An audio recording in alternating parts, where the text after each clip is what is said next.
me show you my bucket. Can I show you my bucket? Yeah, it's my bucket. So my whole deal is, my boss said, when you fill this bucket up with sand, I'm going to give you a $200 bonus, which back now, $200 is a boatload of money. So I'm just going to go ahead and fill this bucket up with sand. And at least I'll have $200 to get by until I find me some gold.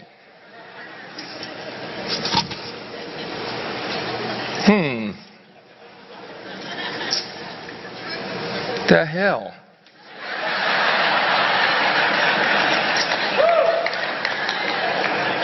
This is sort of like building the downline.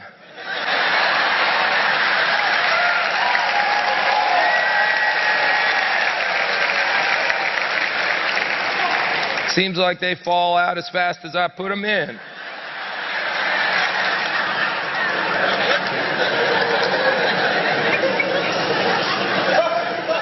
There's a couple of them still in there, but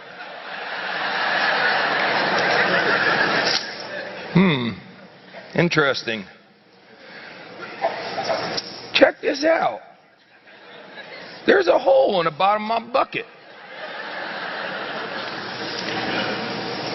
That sucks.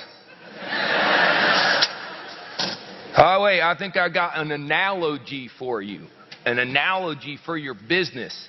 What if building a big old downline is like filling up a bucket with sand, and all your reps and customers are just little grains of sand, itty-bitty ones, and you put them in a little at a time and a little at a time, and when you fill the bucket up, you're rich. Isn't that a good analogy? The problem is, we all got a hole in the bottom of our bucket. So when you put people in, some of them stay and some of them fall out. Now here's the variable. I don't know if you all do math. A consistent is that we all got a bucket. The consistent is there's an unlimited amount of sand for us to find and put into the bucket. And a constant is we all got a hole in the bottom of the bucket. Here's the variable. The variable is the size of the hole in the bottom of your bucket. Some of you have a really small hole in the bottom of your bucket, so you don't lose that much sand. Some of you got y'all a Grand Canyon size hole in the bottom of your bucket. Because you use your, I heard a joke a while back. They said, what do jerks use for birth control? Their personality.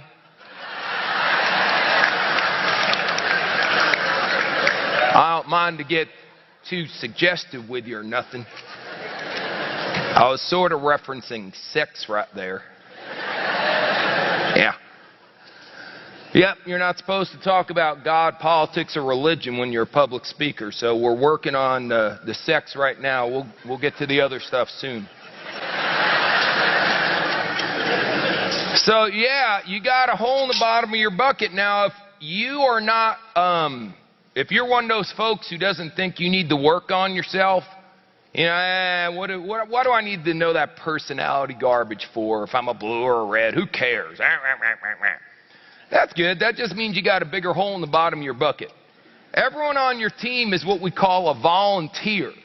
Okay? Unless you're paying your people a salary to be on your team, which would put you in the dumber than a rock category. So everyone's a volunteer. That's what's so cool about what y'all do. You can have hundreds of people or thousands of people making you money. You don't have to pay none of them a salary.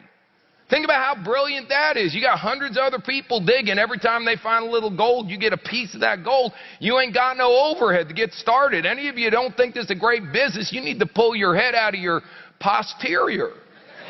I mean, this is unbelievable. It's awesome. But the problem is there's always the other side of the coin. The other side of the coin is they're all volunteers.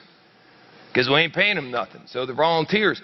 So when you're a jerk to a volunteer, a lot of times they quit. They just disappear. Have you noticed? So yeah, part of the reason why there's a hole in the bottom of your bucket is because it's the nature of the beast.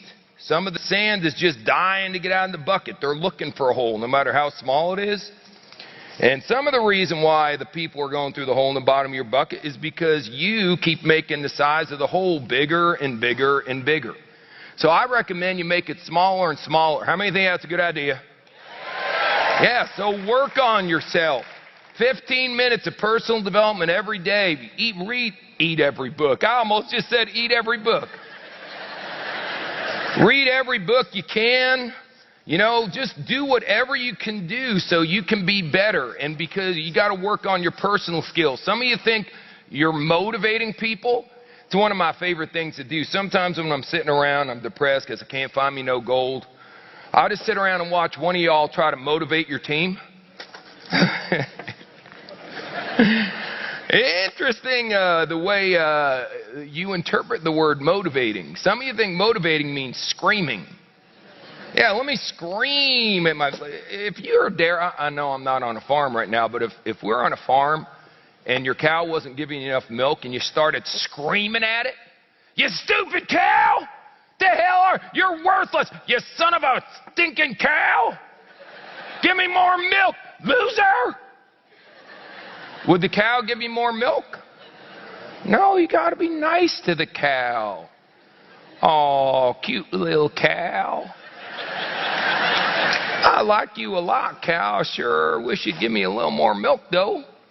That's how you talk to the cow, for heaven's sakes.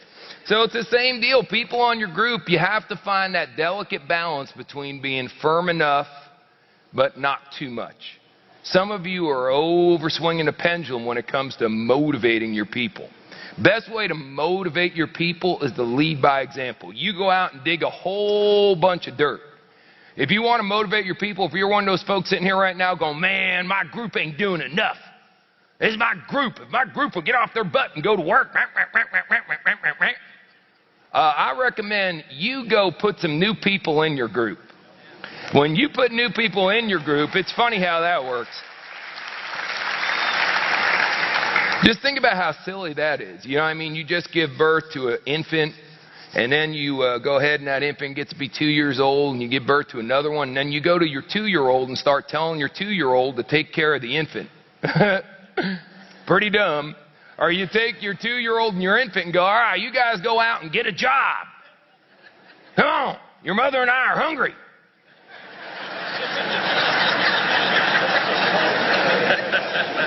You should be the one bringing home the bacon there, bozo.